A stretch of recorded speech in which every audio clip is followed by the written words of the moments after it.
ఓం శ్రీ మాత్రే నమః. ఓం గురుభ్యో నమః. ఓం శ్రీకృష్ణాయ నమః. అందరికీ నమస్కారం అండి. వైశాఖ పురాణం 3వ అధ్యాయంలోకి వచ్చాం. ఈ వైశాఖ మాసంలో వైశాఖ పురాణం వినడం అనేది చాలా మంచి మోక్షదాయకం, ముక్తిదాయకం. అలాగే శ్రీమన్నారాయణుడు సింహలక్ష్మీదేవి ఆశీర్వాదాలు పొందడానికి ఎంతో సులువైన మార్గం. ఈ అదృష్టాన్ని మా వారాహి ఛానల్కి కల్పించిన మీ అందరికీ ఆ భగవంతుడికి మనస్ఫూర్తిగా ధన్యవాదాలు తెలుపుతూ ఇంకా వీడియోలోకి వెళ్ళిపోదామండి. వైశాఖ పురాణం 3వ అధ్యాయం, వివిధ దానములు వాని మహత్యములు.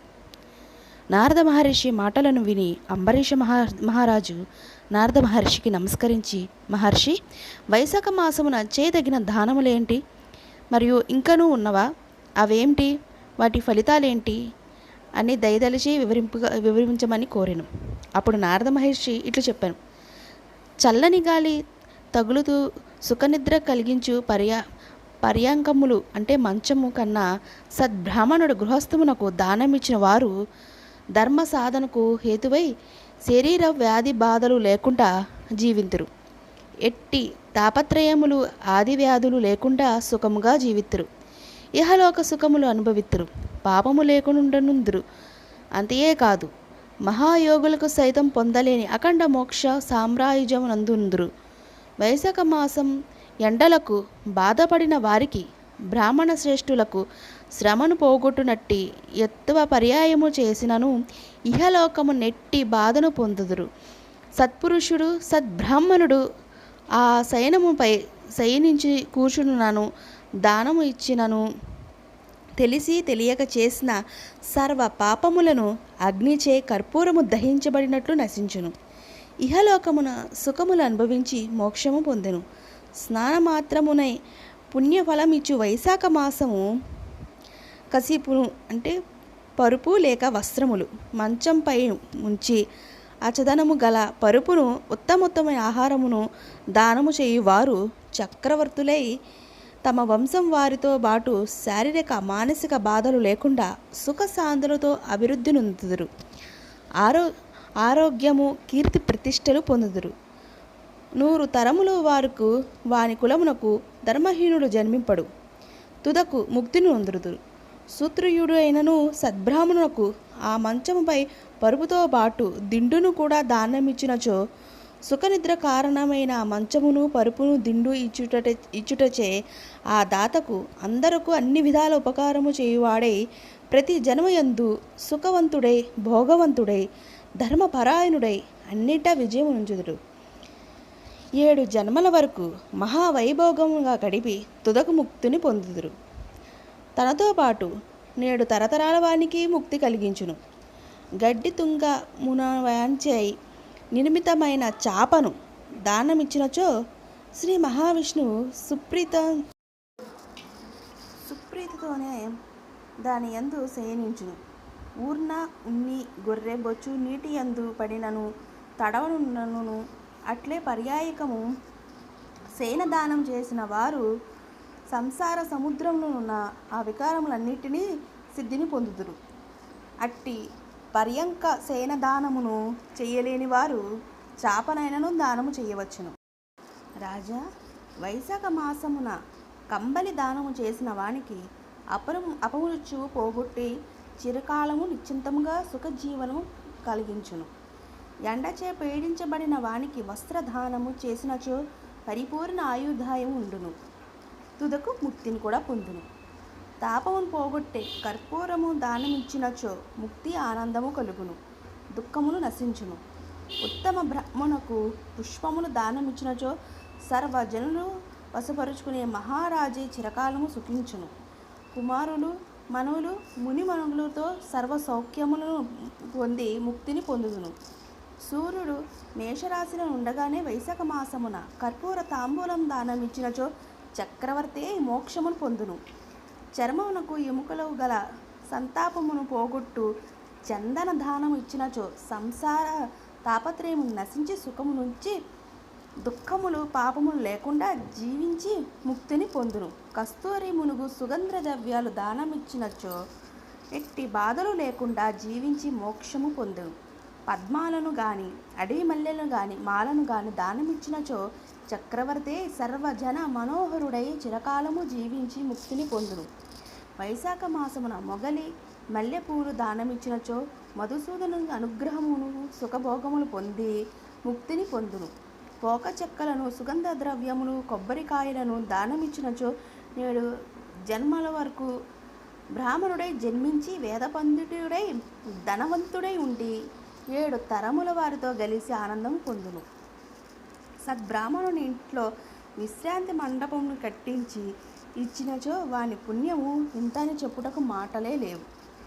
నీడనిచ్చు మండపము నీడలో ఇసుక తిన్నెలు చలివేంద్రము వాని నిర్మించు బాటసారులకు జనులకు ఉపకారము చేసిన వారు లోకోపకారులవుదురు. మార్గమున తోట చెరువును ఈ మండపము వీనిని నిర్మింపజేయువారు పుత్రులు లేకున్నా ధర్మములు అందువలన భయము లేదు. నుయ్యి చెరువు తోట విశ్రాంతి మండపము చలివేంద్రము ఉపయోగించు మంచి పనులు చేయుట పుత్రునిచ్చే వాడు సప్త సంతానములు పొంది పెద్దలను చెప్పును. వీటన్నిటిలో ఒకటే చెప్పుచున్నాము, మానవునకు పుణ్యలోక ప్రాప్తి ఉండును. సశాస్త్రములు శ్రవణము తీర్థయాత్రలు సజ్జన సాంగత్యము జలదానము అన్నదానము రావి చెట్టు నాటుట ఇవన్నీ చేసిన వాడు పుణ్యవంతుడగును. వేదవేత్తలే చెప్పుచున్నారు. 100 కొద్ది దాన ధర్మములు చేసిన సంతానము లేని వానికి పుణ్యలోక ప్రాప్తి లేకుండా నట్టు పై చెప్పిన ఎడల సంతానము కలిగి యథాశక్తి వైనికై ఏకదానిపై చేసి సత్సంతానవంతుడవుదుడు పుణ్యలోకమును పొందును. ఉత్తములైన పోక చెక్కలు కర్పూరములుగు సుగంధ ద్రవ్యాలు కలగలిపి తాంబూలమును సద్బ్రాహ్మణులకు దానమిచ్చువారు పాపమన్నీయు పోవును. తాంబూల దాత కీర్తి ధైర్యమును సంపదను పొందును. నిశ్చయముగా రోగహీనుడైన వాడు తాంబూల దానం ఇచ్చినచో రోగ విముక్తుడగును. ఆరోగ్యం కలవాడు తాంబూలం దానమిచ్చినచో యుక్తిని నొందును. వైశాఖ మాసమున తాపాహారకరమైన అంటే మజ్జిగ దానమిచ్చువాడు విద్యావంతుడు ధనవంతుడు నగును. కావున వేసవి కాలమందు మజ్జిగ దానము తప్పక చేయదగినది సుమా. వేసవి కాలం ప్రయాణం చేసి అలసిపోయిన వానికి మజ్జిగనిచ్చి మరింత పుణ్యము కలిగించుకొనును. నిమ్మపండు రసం ఉప్పు కలిపి మజ్జిగ చేసి దప్పిక కలవానికి హితకరముగా నుండును. వైశాఖ మాసము దప్పిక తీరుటకై బాటసారులకు సద్బ్రాహ్మణులకు పెరుగు కుండలనిచ్చు కలుగు పుణ్యం ఎంతదని నేను చెప్పలేను. అనంత పుణ్యము కలుగును. లక్ష్మీ వల్లభుడైన మధుసూదనుడు ప్రియమైన వైశాఖ మాసం శ్రేష్టమైన బియ్యమును దానమిచ్చువారు పూర్ణాయుధులగును. అన్ని యజ్ఞములు చేసిన పుణ్యఫలం పొందును. తేజోరూపుడై ఉండును. ఆవు నెయ్యిని సద్బ్రాహ్మణుకు దానమిచ్చిన వారు అశ్వమేధ యాగము పుణ్యము పొందుడు. విష్ణు ప్రీతికరమైన వైశాఖ మాసమున బెల్లము దోసకాయను దానమిచ్చువారు సర్వ పాపములను పోగొట్టుకొను. శ్వేత దీపమున వసింతురు. పగటి ఎండకు అలిసిన వానికి సాయంకాలము చెరుకు గడను బ్రాహ్మణుకు దానమిచ్చినచో వారికి కలుగు పుణ్యం అనంతము. వైశాఖ మాసం సాయంకాలమున ఎండకు అలిసిన బ్రాహ్మణుకు పానకము దానమిచ్చినచో చేసిన పాపములన్నీ పోగొట్టుకుని విష్ణులోకము చేరును. పండ్లు పానకము దానమిచ్చినచో దాత యొక్క పితృదేవతలు అమృతపానం చేసినంత ఆనందం పొందుదురు. దాత వాని పితృదేవతలు యశస్సును లభించును. వైశాఖ మాసంలో పానకముతో పాటు మామిడి పండ్లను దానమిచ్చినచో సర్వ పాపములు హరించును. పుణ్యలోక ప్రాప్తి కలుగును. చైత్రమాసమందలి అమావాస్య అందు పానకము నిండిన కుండను దానమిచ్చినచో గయక్షేత్రమున 100 మార్లు పితృసాద్రము చేసినంత పుణ్యము కలుగును.